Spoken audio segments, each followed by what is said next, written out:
सुषुप्ति में, समाधि में और मोक्ष में, तीनों में ब्रह्म रूपता होती है। ब्रह्म रूपता माने ब्रह्म के पास रहता है व्यक्ति, ये आत्मा। तो इसलिए कहा सुषुप्त च दिव्य आनंद युक्तताम च एति, तथा वैसे ही दूरंगमम, दूरंगम माने दूर गमनशीलम अस्ति, दूर दूर जाने का शील है जिसका, स्वभाव है जिसका, मन का स्वभाव ही क्या है, दूर दूर जाने का है। दूर गमनशीलम अस्ति, तो दूर जाना है तो सबसे दूर जाओ, जिससे दूर कोई नहीं है, वो परमात्मा ही है। फिर आप रुको मत, यहां से दूर गए तो छत पे गए, फिर आकाश में गए, फिर उससे दूर गए, उससे दूर गए, तारों सितारों के पास गए, सूर्य के पास गए, चंद्र के पास गए, फिर उससे भी आगे, पूरा आगे निकल जाओ फिर तो परमात्मा के पास। तो परमात्मा ऐसा नहीं है कि ऐसे ऐसे ऊपर जाएंगे तो वहां कहीं बैठा है, परमात्मा सभी जगह है।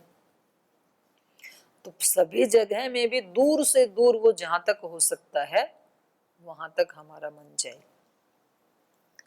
दूर, क्योंकि इसका शील ही ऐसा है। दूर गमनशीलम अस्ति, दूर तक जाने का शील है जिसका। ज्योतिषाम, ज्योतिषाम ज्योतिरेकम, तो ज्योतिषाम का अर्थ किया इंद्रियाणाम, इंद्रियाणाम सूर्य आदि नाम चे, इंद्रियों को भी यहाँ पर ज्योति कहा। और सूर्य आदि जो ज्योति हैं, अग्नि, सूर्य, चंद्र और जो तारे आदि, वो सब ज्योति हैं ही, तो उन सब का भी ग्रहण किया है। सूर्य आदि नाम चे ज्योति ही सर्व पदार्थ प्रकाशकम, ज्योति का धर्म क्या होता है, पदार्थों को प्रकाशित करना। तो मन का धर्म भी क्या है, पदार्थों को प्रकाशित करना। प्रकाशित करना मतलब उनके बारे में आत्मा को ज्ञान करवाना। जैसे मेरे को पता चल रहा है कि ये एक शो वाला पौधा है, फिर मेरे को पता लग रहा है ये भी शो वाला है लेकिन इससे इसका कलर थोड़ा सा लाइट है, तो ये ज्ञान मेरे को कौन करवा रहा है, मन, मन के माध्यम से। अगर मेरा मन काम ना करे तब थोड़ी पता चलेगा मेरे को। इन वस्तुओं का प्रकाशन करने वाला कौन है, मन, वो प्रकाशित कर रहा है। ये पौधा है, ये भी एक पौधा है, ये सन्यासी है, ये ब्रह्मचारी है, ये सन्यासिनी है, ये कुर्सी है, ये लाइटिंग है, ये सब चीजों का प्रकाश कौन कर रहा है, मन। मन ही तो बता रहा है मेरे को। अगर मेरा मन काम ना करे तो मुझे थोड़ी पता चलेगा ये सब चीजें क्या हैं। तो इसलिए यहाँ पर कहा सूर्य आदि नाम जो ज्योति सर्व पदार्थ प्रकाशकम, जैसे बाहर की जो ज्योति हैं सूर्य आदि, वो सब पदार्थों को प्रकाशित कर देती हैं। अंधेरे में हमें नहीं पता चलेगा कि कहाँ क्या रखा है। या आचार्य कुलम या गुरुकुलम आप देखेंगे तो अंधेरे में नहीं पता लगेगा कि वो कैसा है, सुंदर है या सामान्य है या सुंदर नहीं है। पर जब सूर्योदय हो जाता है, ज्योति का उसके साथ संपर्क होता है, तो वो जैसा है वैसा दिखने लगता है, उसका रूप प्रकाशित हो जाता है हमारे सामने। ऐसे ही हमारा मन भी एक ज्योति है, और ज्योतियों में भी फिर अंतर आ जाता है। हल्की हल्की ज्योति हो तो रूप कैसा दिखाएगी, धुंधला सा दिखाएगी। मानो रात को आप कोई एक लालटेन या चिमनी जला करके और सामने वाली बिल्डिंग को देखने लगे, कन्या गुरुकुल वाली को, तो कैसी दिखेगी बिल्डिंग, धुंधली दिखेगी, साफ नहीं दिखेगी। फिर लाइटिंग थोड़ी बढ़ा दी आपने, कोई अच्छी क्वालिटी की कोई गैस जला दी, तो तब कैसी दिखेगी, थोड़ा और स्पष्ट दिखेगी। और उससे भी बढ़ के बहुत अच्छी लाइटिंग कर दी तो और स्पष्ट दिखेगी। और सुबह जब सूर्योदय हो गया तो जैसी है वैसी दिखेगी, पूरा यथार्थ रूप दिखेगा उसका। तो ऐसे ही हमारा मन, हमारी मन रूपी जो ज्योति दोषों से दबी हुई है, तो चीजें हमें बिल्कुल उल्टी पुल्टी दिखेंगी। सुखदाई हैं वो दुखदाई दिखेंगी, और दुखदाई हैं वास्तव में वो सुखदाई लगेंगी। जो हमारा भला करने वाले हैं वो हमें बहुत बुरे लगेंगे, और जो वास्तव में हमारा नुकसान करने वाले हैं वो बहुत अच्छे लगेंगे। ये सब मन की महिमा है, मन के कारण मन दिखाता है ये ऐसा है, क्योंकि मन खुद धुंधला है। दोषों से युक्त है। और जब वहां उसको चमकाया, थोड़ा राग द्वेष को हटाया, वो ज्योति और थोड़ी प्रकट हुई तो चीजें और थोड़ी स्पष्ट दिखने लगती हैं, पता चलता है। तो इसलिए बोलते हैं कि व्यक्ति ठोकर खा के सीखता है।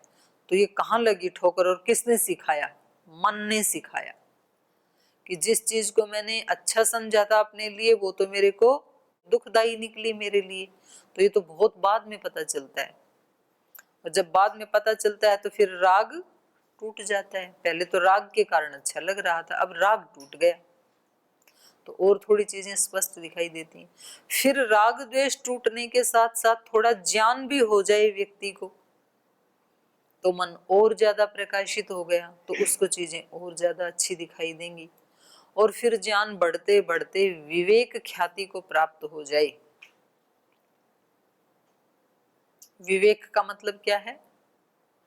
विचिर पृथक भावे, बिल्कुल अलग अलग दिखाने लगे हमें कि ये चेतन है, ये जड़ है, ये नित्य है, ये अनित्य है, ये सुखदाई है, ये दुखदाई है। ये जो विवेक है ये जब पैदा हो जाएगा तो फिर हमारे को ऐसे दिखेगा जैसे सूर्य के प्रकाश में वस्तुएं दिखाई देती हैं। तो इस मन को क्या बताया? सर्व पदार्थ प्रकाशकम, सब वस्तुओं का प्रकाशक। एकम ज्योतिषाम ज्योति एकम। एकम क्यों कहा? यहाँ परमात्मा कोई 5 4 थोड़ी है। तो एकम का अर्थ है असहायम, जिसको दूसरे की सहायता नहीं है, सहायता की जरूरत नहीं है। असहायम यन मनो अस्ति, ये दूसरों की सहायता करता है, इंद्रियों की। ये आंख की सहायता करता है देखने में, कान की सहायता करता है सुनने में, घ्राण की सहायता करता है सूंघने में, ये सब की सहायता करता है, लेकिन खुद क्या है? एकम असहायम। असहायम यन मनो अस्ति, हे ईश्वर इतना ये जो सुंदर मन मेरे पास है ये भवत कृपया, आपकी कृपा से, तन में मनः, वह मेरा मन, मननशीलम, सत शिव संकल्पम, मननशील हो। और शिव संकल्प का मतलब है सत संकल्प वाला हो और कल्याणकारी संकल्प वाला हो। कल्याणेष्ट धर्म शुभ गुण प्रियम अस्ति, जो कल्याणेष्ट, कल्याणेष्ट कल्याण को चाहने वाला, जो कल्याण को चाहने वाला व्यक्ति है उसको धर्म शुभ गुण प्रियम अस्तु, मैं कल्याण को ही चाहने वाला हूं इसलिए मुझे धर्म प्रिय हो, शुभ गुण प्रिय हो, अधर्म मुझे प्रिय ना हो और दुर्गुण मुझे प्रिय ना हो। तो ये प्रार्थना क्यों की जा रही है? इसलिए की जा रही है क्योंकि मन वैसा है नहीं जैसा प्रार्थना में कहा जा रहा है, वैसा मन अभी है नहीं। यदि होता हमारा ऐसा तो तब इस प्रार्थना की कोई जरूरत नहीं है। व्यक्ति को भीख कब मांगनी पड़ती है? जब उसके पास धन नहीं है। यदि वो धनवान है तो कटोरा उठा के जाएगा क्या? बिल्कुल नहीं जाएगा। तो हमें ये प्रार्थनाएं क्यों करनी पड़ती हैं? क्योंकि हमारा मन वैसा नहीं है और हम बनाना चाहते हैं। तो बनाना चाहते हैं तो फिर एक ही उपाय है, भगवान से प्रार्थना करें। अपना प्रयास तो पूरा किया हमने, कर ही रहे हैं, अपने प्रयास से हुआ नहीं, लेकिन तो क्या करें फिर? तो फिर भगवान से प्रार्थना करें। तो प्रार्थना में बहुत बल होता है। ऐसे ही आगे एक पंक्ति और है, वाजश्च मे प्रसवश्च मे प्रयतिश्च मे प्रसीतिश्च मे धीतिश्च मे क्रतुश्च मे। एवं वाजश्च मे, अष्टादश अध्यायस्थै मंत्रैः सर्वस्व समर्पणं परमेश्वराय कर्तव्यम् इति वेदे विहितम्। वेद में ऐसे लिखा है, अष्टादश अध्यायस्थ मंत्रैः, 18 अध्यायों में स्थित जो मंत्र हैं उनके द्वारा सर्वस्व समर्पणम, समर्पण कितना करना है? सर्वस्व समर्पणम, सब कुछ समर्पित। नहीं तो व्यक्ति शरीर समर्पित कर देता है, मन को समर्पित नहीं करता है, मन को अपने पास रख लेता है, वो फिर इधर उधर उछल कूद करता है। मन को समर्पित कर दिया, बुद्धि को नहीं करता है, वो निर्णय करती रहती है, इतना मानूंगा इतना नहीं मानूंगा कहना। तो ऐसे नहीं, टुकड़े टुकड़े में समर्पण नहीं करना, होता तो टुकड़े टुकड़े में ही है, साधना का यही क्रम है, एकदम से संपूर्ण समर्पण नहीं होता है, लेकिन वो टुकड़े टुकड़े वाला प्रतिदिन आगे बढ़ना चाहिए भगवान के प्रति। पहले आदमी शरीर को समर्पित करता है कि मेरा ये शरीर जो है इससे केवल भगवान की ही सेवा में करूंगा, फिर मन को समर्पित करता है, इंद्रियों को समर्पित करता है, अपने भावों को समर्पित करता है, फिर उसमें विचारों में भावों में भी कुछ को करता है कुछ को नहीं करता है, कुछ बचा के रख लेता है। तो धीरे धीरे करके उसको क्या करना है, सर्वस्व समर्पणम परमेश्वराय, परमात्मा के लिए। लोक में आपको जितना उचित लगे उतना समर्पण कर देना। सर्वस्व समर्पणम परमेश्वराय कर्तव्यम इति वेदे विहितम। संसार के लोगों के लिए जितना समर्पण करना उचित है उतना कर देना, लेकिन भगवान के प्रति कितना करना है? सर्वस्व में क्या क्या आ जाएगा? आपका जो सोने वाला गद्दा है, बेड है, उसको भगवान को समर्पित कैसे करोगे? कहाँ मंदिर में डाल के आओगे क्या? तो पुस्तकों को समर्पित कैसे करोगे? मूर्ति के सामने रखेंगे क्या? सर्वस्व में तो सब कुछ आ गया, जो कुछ भी आपके पास है, तो उसको समर्पित कैसे करेंगे आप? आपके पास जो जो वस्तुएं हैं उनका सर्वस्व का समर्पण हो गया, तो हम कैसे जानेंगे कि सर्वस्व का समर्पण हो गया, या आप कैसे जानेंगे कि मेरा सर्वस्व समर्पण हो गया? दूसरे का तो छोड़ो, चलो खुद को कैसे पता लगे कि हमने कितना समर्पण किया है? हाँ जी सहदेव स्वामी जी, कैसे पता लगेगा कि हमने समर्पण किया है और कितना समर्पण हुआ है? जी जी जी, जी प्रणाम। अपने तन मन धन को भगवान की चरणों में समर्पण करना, अपने मन को। कहाँ है चरण जहाँ हम अपने शरीर को, अपने भावना तन को डाल के आए? अपने भावना के साथ। वही पूछ रही हूँ कि जैसे मानो आपने अपना तन समर्पित कर दिया जी, तो अब कैसे पता लगेगा आपको कि सब कुछ उनका है और उनके लिए है। अब शरीर को कोई काटेगा मारेगा तो क्या करोगे? और जो सामर्थ्य है तो बचा ही नहीं, तो भगवान की तरफ जो उनकी है वो जो होगा उसकी रक्षा करोगे कि नहीं करोगे? सामर्थ्य से जब तक है तब तक बचाएंगे। तो फिर तो आपका ही हो गया, फिर आपने समर्पण। जैसे मच्छरदानी हमें लगाए कि सोते एक घुस के अंदर, तो सोते हुए तो काटता रहता है, तो वो समर्पण थोड़े ही है। हाँ जी मनीष जी, शरीर का आपने समर्पण कर दिया, कैसे पता चलेगा? इनका तो पता चला मच्छरदानी में मच्छर के कटवाने से। ऐसे देखा नहीं, ऐसे चिंतन नहीं किया शरीर को कैसे अर्पण किया और हुआ कि, क्योंकि हम बोलते हैं ना तन मन धन, सब धन तो है ही नहीं आपके पास, या जो है धन तो वो रुपए पैसे वाला नहीं है, दूसरा तो है। तो चलो अभी हम रुपए पैसे वाले को ही मान लेते हैं, बाकी का जो तन मन है उसको हमने समर्पण करना है, क्योंकि ये कह रहे हैं क्या करना है? सर्वस्व समर्पण। और हमें भी सुन के बहुत अच्छा लग रहा है कि हम सर्वस्व समर्पण कर दें। उनको दो, जीतराम जी बताएंगे। अपनी जो शक्ति है या समय है उसको व्यर्थ कार्य में ना लगाकर सेवा कार्य में लगाकर। इस बात का निर्णय कौन करेगा कि कौन सा व्यर्थ है और कौन सा सार्थक है? जो आपको व्यर्थ लग रहा है हो सकता है वो मुझे सार्थक लगे। तो अपने ज्ञान के अनुसार ऐसे कह रहे हो आप?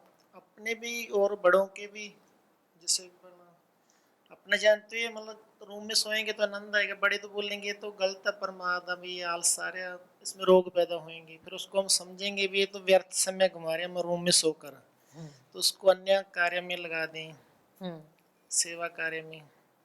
इस प्रकार का फिर जैसे हम करेंगे तो जितना। तो आपको अंतर मालूम पड़ता है कि आप सेवा बड़ों के कहने से कर रहे हैं या आपको अच्छा लग रहा है इसलिए कर रहे हैं? जैसे वर्तमान की बात करें, कुछ तो अपने से करते हो अच्छा लगता है, कुछ बड़ों के कहने से करते हैं। जैसे बड़ों के कहने से, मानो मैंने आपको कहा कि कल आपको पूरा योग दर्शन याद करके लाना है, और आपने बड़ों को समर्पित कर दिया तन, तो अब सारी रात बैठ के याद करते रहो। समर्पण तो कर ही दिया, तो आपका तो कुछ है नहीं उस शरीर में, जी। तो तब कैसा लगेगा आपको? उसमें थोड़ा कष्ट भी होएगा। तो कष्ट होएगा, तो मतलब उतने अंश में समर्पण अभी बाकी कम है, क्योंकि हम उतना समर्पण तो कर देते हैं। अब भगवान को तो हम जानते नहीं हैं, मतलब जानते मतलब अनुभव नहीं करते हैं प्रत्यक्ष रूप से। माता पिता गुरुजनों को हम अनुभव करते हैं, और हमें वेद भी कहता है, इसमें भी कहा ना कि जैसे वेदे वेदे विहितम, जैसे कर्तव्यम इति वेदे विहितम, वेद में जैसा विहित है, जैसा विधान किया है, तो वेद में तो यही विधान किया है कि माता पिता गुरुजन जो है वो भगवान का ही एक रूप है। तो यदि हमने भगवान को अपना तन मन या जो कुछ भी हम अपना मानते हैं वो यदि हमने समर्पण कर दिया, तो अब वो जिस भी कार्य में लगाएंगे तो हमें कष्ट नहीं होगा, क्योंकि हमारा तो ये अच्छा बुरा ये वो हमारे पास है ही नहीं ना अब कुछ भी। तो इसका ये अभिप्राय नहीं है कि उसको कुछ भी कोई रोग हो बीमारी हो फिर संभालेंगे ही नहीं, तो वो एक भाव हृदय में ऐसे आ जाता है। समर्पण का मतलब है भावों में चेंज आ जाता है। जैसे कोई कन्या अपने माता पिता की बेटी होती है, और जब वो जवान होती है तो माता पिता को बड़ी चिंता होती है कि इसकी कहीं शादी कर दें। जब तक शादी नहीं की तब तक उसको बाहर भी नहीं जाने देते हैं, बहुत ज्यादा उसके ऊपर ध्यान रखते हैं, और फिर उसकी शादी कर दी तो वो पराई हो गई। तो अब कहीं माता पिता को जैसे घूमने के लिए जाना है, टूर के ऊपर जाना है, और बेटी कहती है मैं भी आपके साथ चलूंगी, तो माता पिता कहते हैं कि बेटा पहले अभी आपको अपने उधर ससुराल पक्ष के लोगों से पूछना पड़ेगा, क्योंकि अब आप पराई होगी। वो कहेगी कि मैं आपकी ही तो बेटी हूं, मैं पराई कैसे होगी? बोले नहीं, अब आपकी शादी कर दी ना, तो अब आप हमारा धन नहीं है, बेटी तो हमारी ही है, उसको तो कौन मना कर सकता है, लेकिन तो भी अब हमारी नहीं चलेगी, उनकी चलेगी। तो ये माता पिता का क्या है, भाव चेंज हो गया। उन्होंने ये सोच लिया कि अब हमने शादी कर दी तो अब ये उनकी हो गई, और कन्या भी ऐसा सोच लेती है कि अब मेरे लिए पिता का घर तो पराया हो गया और पति का घर अपना हो गया। आप जब अपने घर से आ गए और यदि आपने पूरी निष्ठा के साथ गुरु को समर्पण कर दिया कि ये जीवन अब गुरु के चरणों में समर्पित, तो गुरु का घर तो अपना लगने लगता है। हमारे गुरुकुल में ऐसे बोलने लगते हैं, और माता पिता का घर पराया हो जाता है संकल्प के साथ ही। तो ऐसे तन मन धन भगवान को सर्वस्व समर्पण करने का मतलब क्या है, अब इस तन से जो भी सेवा होगी वो सब क्या होगी, भगवान की पूजा। अब चाहे इस शरीर से पढ़ाई करनी पड़े, चाहे इस शरीर से रोटी बनानी पड़े, चाहे इस शरीर से कहीं कृषि कार्य करना पड़े, चाहे किसी को इस शरीर से बिजनेस व्यापार करना पड़े, दुकान चलानी पड़े, कहीं फैक्ट्री आदि में नौकरी करनी पड़े, कुछ भी करना पड़े, यज्ञ हवन करना पड़े, उपासना प्रार्थना करनी पड़े, ध्यान करना पड़े, जो भी इस शरीर से, यहाँ तक कि जो रात को सोते हैं वो भी किसके लिए है, भगवान के लिए। भगवान के लिए कैसे है नींद भी, क्योंकि अच्छी नींद आएगी तो शरीर स्वस्थ रहेगा, स्वस्थ रहेगा तो ज्यादा भगवान की सेवा करेगा। इसलिए जागते हुए भी भगवान के लिए, सोते हुए भी भगवान के लिए। तो अब इसको जो कुछ भी मिले, किसी संत ने पूछा कि आपके खाने का क्या प्रबंध है, तो बोले दूसरों से मांगते हैं और खा लेते हैं, और प्रबंध क्या है सन्यासी के लिए। और बोले किसी दिन कोई ना दे तो, बोले ना दे तो फिर ऐसे सोचेंगे कि आज भगवान ने हमारे लिए उपवास ही भेजा है, उसमें भी खुश हैं। तो अच्छा मिल गया तो वो ऐसे सोचेंगे आज भगवान जी ने अच्छा भेजा है, और बुरा मिल गया तो आज भगवान जी ने हमारे लिए यही उचित समझा है। तो जो भगवान जी भेजें, जैसे मीरा बोलती है, जो पहनाए सो ही पहनूं, जित ले जाए तित ही जाऊं, जो जो वो कहे वो मैं करती हूँ, ऐसे बोलती है।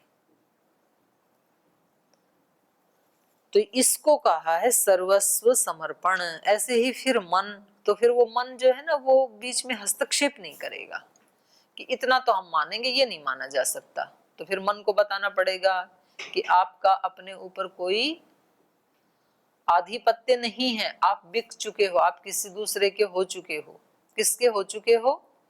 ओम के हम हो चुके हैं, अब हम भगवान के हो चुके हैं।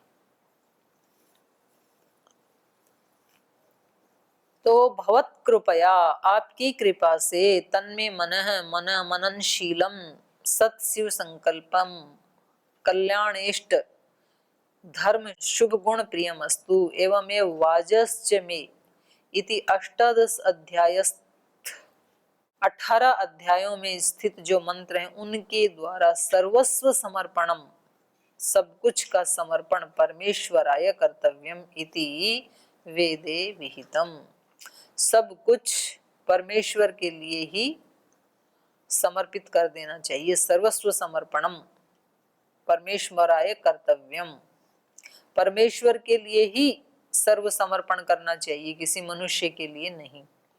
अतः परमोत्तम पदार्थम मोक्ष आरभ्यान नपान आदि पर्यंतम ईश्वराद्याचितव्यम इति सिद्धम। तो जो उत्तम उत्तम पदार्थ हैं, मोक्षम आरंभात, मोक्ष के प्रारंभ से, मोक्षम प्रारंभात नपान आदि पर्यंतम माने तृण से लेकर के और सूर्य तक माने बड़े से बड़े तक, छोटे पदार्थ से लेकर बड़े से बड़े तक, ईश्वराद्य याचितव्यम इति सिद्धम, ईश्वर से ही मांगना चाहिए। छोटे से छोटा पदार्थ, मोक्ष जैसा बड़ा पदार्थ, और छोटे से छोटे छोटे छोटे दुर्गुण हैं, अपनी आदतें हैं जो हमारे से नहीं सुधारी जा रही हैं, तो उनको सुधारने के लिए छोटे से छोटे लेकर के अन्नपान आदि, ईश्वर से सब कुछ मांगते हैं। किसी ने ईश्वर को समर्पित कर दिया, जैसे आपने समर्पण कर दिया यहाँ पर गुरु जी को। अब आपके पास खाने के लिए आज खाना नहीं है तो क्या कहोगे? स्वामी जी खाना नहीं है आज, खाने का प्रबंध करना पड़ेगा, क्योंकि समर्पण कर दिया तो कुछ भी मांगोगे। तो ये जो साधक है जिसने सर्वस्व समर्पण कर दिया, तो वो भगवान से अन्नपान से लेकर और मोक्ष पर्यंत, अन्नपान क्या है? छोटी छोटी चीजें हैं, छोटी छोटी आवश्यकताएं हैं, तो वहां से ले, क्योंकि हमारा और कोई है ही नहीं ना, हमने समर्पण किसको कर दिया? ईश्वर को कर दिया। तो अब छोटी से छोटी और बड़ी से बड़ी बात किसके साथ शेयर करेंगे? संसारिक लोगों के साथ शेयर करते हैं अपनी छोटी छोटी चीजें। ऐसे साधक किसके साथ शेयर करता है? भगवान के साथ। वो बात करता रहता है, जैसे कोई संसार में अपने माता पिता से बातचीत करते रहते हैं, ऐसे वो अपनी छोटी छोटी बातें शेयर करता है। तो आप भगवान जी से ये भी शेयर कर सकते हैं कि आज क्लास में जो कुछ भी प्रार्थना के विषय में हमने सुना, जो कुछ आपने बताया ऋग्वेद आदि भाष्य भूमिका में, तो वो हमें बहुत अच्छा लगा। तो ऐसे भगवान जी के साथ बात करना। तो फिर आप हमारे लिए ऐसा करो कि जो उसमें बताया है वैसा ही हमारा जीवन हो जाए, ऐसे भी बात कर सकते हैं। आज तो हमारा खाना पर्याप्त नहीं था, वो भी शेयर, छोटी सी छोटी बात शेयर कर सकते हैं आप तो पर्याप्त था, नहीं था। तो इसलिए यहाँ पर महर्षि दयानंद कह रहे हैं कि मोक्ष आरंभ्यात, मोक्ष से लेकर के अन्नपान आदि पर्यंतम, अन्नपान आदि तक, छोटी वस्तु से बड़ी तक, ईश्वराद याचितव्यम इति सिद्धम, ईश्वर से ही मांगना चाहिए, किसी और से नहीं। जब आप भगवान के हैं तो सब वस्तुएं किससे मांगे? भगवान से। और हम क्या करते हैं? ये तो कह तो दिया कि हमें तो भगवान से ही चाहिए सब कुछ, और फिर हम छोटी छोटी चीजें अपने आसपास के लोगों से भिखारियों की तरह मांगते रहते हैं। हम कहते हैं कि मेरा अपमान मत किया करो ना। आप जब अपमान करते हो तो बुरा लगता है, इसका मतलब क्या है? सम्मान मांग रहे हैं, थोड़ा सम्मान दे दो ना, तो मेरे को थोड़ा सा, मेरा काम चल जाएगा। आप मेरी निंदा मत किया करो, वो हमें बुरा लगता है। तो इसका मतलब हम क्या मांग रहे हैं, थोड़ी प्रशंसा दे दो ना। आप प्रशंसा कर दोगे तो मेरा खून बढ़ जाएगा, और आप निंदा करोगे तो घट जाएगा। तो ये सब हम मांगते रहते हैं। तो ये क्या दिखाता है, समर्पण की कमी। उसके साथ संबंध नहीं हुआ, उसके साथ हो जाता तो मेरा सब मान सम्मान सब किसके साथ जुड़ गया, उसके साथ जुड़ गया। फिर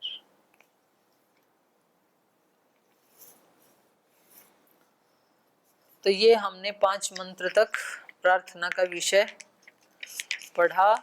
अब एक मंत्र बचा है, तो मंत्र का उच्चारण कर लेते हैं, इसका अर्थ फिर कल पढ़ेंगे। आयुर्यज्ञेन कल्पतां प्राणो यज्ञेन कल्पतां चक्षुर्यज्ञेन कल्पतां श्रोत्रं यज्ञेन कल्पतां वाग् यज्ञेन कल्पतां मनो यज्ञेन कल्पतां आत्मा यज्ञेन कल्पतां ब्रह्मा यज्ञेन कल्पतां ज्योतिर्यज्ञेन कल्पतां स्वर यज्ञेन कल्पतां पृष्ठं यज्ञेन कल्पतां यज्ञो यज्ञेन कल्पतां स्तोमश्च यजुश्च ऋक्च सामच बृहच्च रथंतरं च स्वर्देवा अगन्मामृता अभूम प्रजापतेः प्रजा अभूमवेत् स्वाहा। तो अब इसका अर्थ हम कल पढ़ेंगे कि कैसे प्रार्थना की जा रही है। अपना एक एक अंग प्रत्यंग वो सब क्या हो, यज्ञेन कल्पताम, एक एक चीज हमारी यज्ञीय हो जाए, एक एक अंश, एक एक कर्म, एक एक क्रिया। तो ये हम सब कल पढ़ेंगे। आज समय हो गया, आज यही पाठ को विराम देते हैं।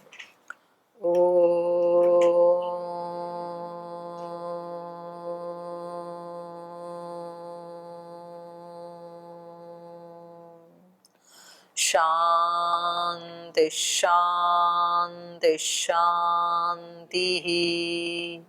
श्री गुरुभ्यो नमः।